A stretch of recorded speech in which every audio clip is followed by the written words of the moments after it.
plan is obviously next year, Washington State and Oregon State joining. What can we expect from that? We can expect, they're two quality institutions, obviously, both academically and athletically on the court and the field. And they're going to bring a certain level of strength to our conference across many sports. And that we're excited about. I think our membership is also excited about the opportunity to have more geographic-based opponents like Gonzaga and the University of Portland. So certainly that's a benefit. But all in all, it really provides an enhanced experience for all student athletes. If you're Oregon State and Washington State, you have a home. And for our student athletes, you have a home in an enhanced competitive environment. So I think all in all, it's a win for them, it's a win for us, and we look forward to the next couple of years. Stu, have you settled on, will it be true 20-game round robin, 18 games, 16? That decision is in the midst of our governance process, but just to manage your expectations, on the men's side, it's likely to be an 18-game schedule in basketball, and on the women's side, it's likely to be a 20-game round robin schedule. There have been discussions about a longer-term partnership with Oregon State and Washington State. Are you guys just kind of focusing on the next 2 years and going from there? There hasn't been this discussion beyond that, and the reason is Oregon State and Washington State entered this affiliation agreement because they needed to buy themselves some time, and that's legitimate. They have a scheduling football alliance that they'll have for the next couple of years, and in that 2-year period, they'll attempt, I think, to do two things. One is to try to become a member of an existing conference that will take them with football, or they'll attempt to reconfigure the Pac-12 in some manner. If they accomplish that, so be it. If not, and football's separate somewhere, they always have a home in the WCC. Stu, what's the difference for the games, men versus women's hoops, 20 versus 18? Why is it different for them? On the women's side, it just makes more sense. Certainly both of those schools coming into the conference provides more depth and strength to the women's conference. On the men's side, I make no secret about this. Our goal is to try and achieve as many units and invitations to the NCAA tournament as possible.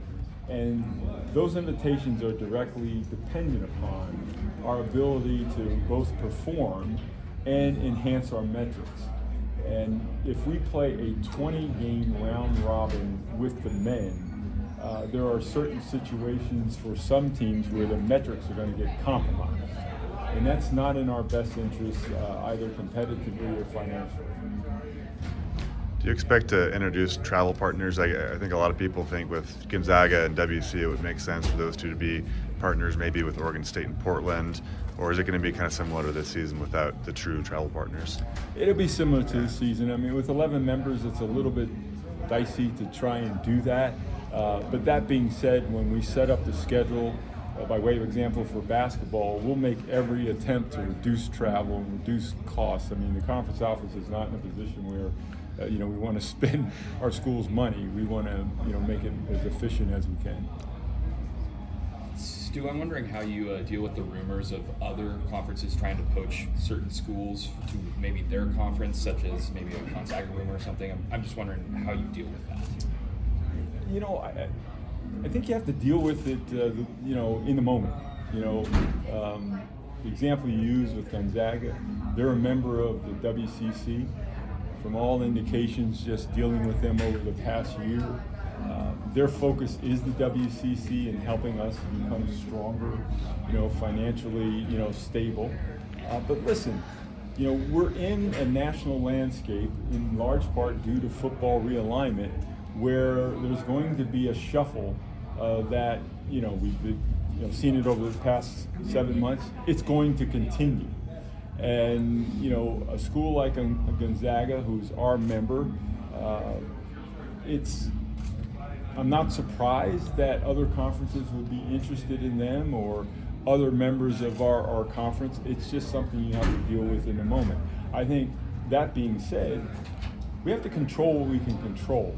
And if we continue to add full-time members, along with our affiliates, it's going to strengthen our conference and in fact, maybe in some way, de-incentivize schools from going elsewhere.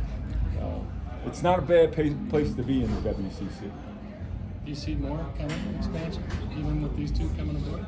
Or are you kind of set? I don't have a crystal ball, obviously, but yes, I do think there'll be another wave or instances of realignment because of football.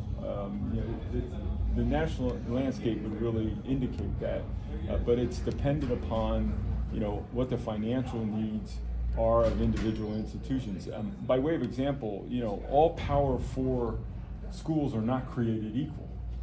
You have some of those schools that have budgets upwards to $100 million, but you also have Power 4 football conference schools that are in that 50 to 100 range, and depending on what the financial requirements are going forward, perhaps those in the 50 to 100 range may not think the best thing to do is to stay where they are. So maybe they would consider realigning somewhere. We don't know, but that's how unpredictable and fluid this landscape is. Is it ironclad for 2 years, or is there a way things worked out from Wazoo's and Oregon State's end and they get 1 year on their end? Yeah, any agreement you have, they have an out, right?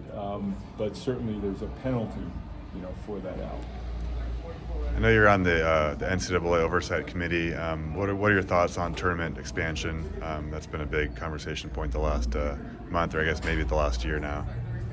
Yeah, it's certainly been a topic of discussion, and ultimately, the Men's Basketball Oversight Committee, will eventually put forth a recommendation. But I would say that tournament expansion, if you talk to some, is inevitable. Then there are others that feel the tournament is the size that it should be at 68 teams. But if expansion is an option that we'll discuss, in my mind, the maximum number would be 80. Because with an 80 team tournament, it's sort of an easy add-on, because you would just extend the first 4 to additional sites to get yourself to 80. The problem with extending beyond more than 80 games is the tournament's landlocked by 2 pillars, and that is Selection Sunday and that show, and then the other side is the Masters, and neither one of those are going to move. The tournament, at least in my mind, needs to fit in that window. Any other questions? With the Pac-12 dissolving, what can the WCC do to take advantage of that and to get more revenue, media rights, all the things that go along with the Pac-12 going away? Geez, I don't think we know quite yet.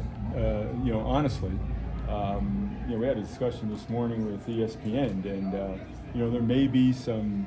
It may advantage the WCC in terms of broadcast windows or times that we could play, which would ultimately give us more exposure than we have now.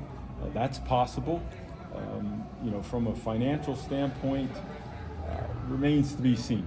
Again, I can't emphasize enough that we should control what we can control, and we know that if we continue to become more competitive by adding either affiliate members and full-time members, that ultimately those rewards, financially, will come to us, having really nothing to do or little to do with the Pac-12, other than we're sharing, 2 of their schools as affiliates. But there's opportunity there, but what happens in this environment remains to be seen.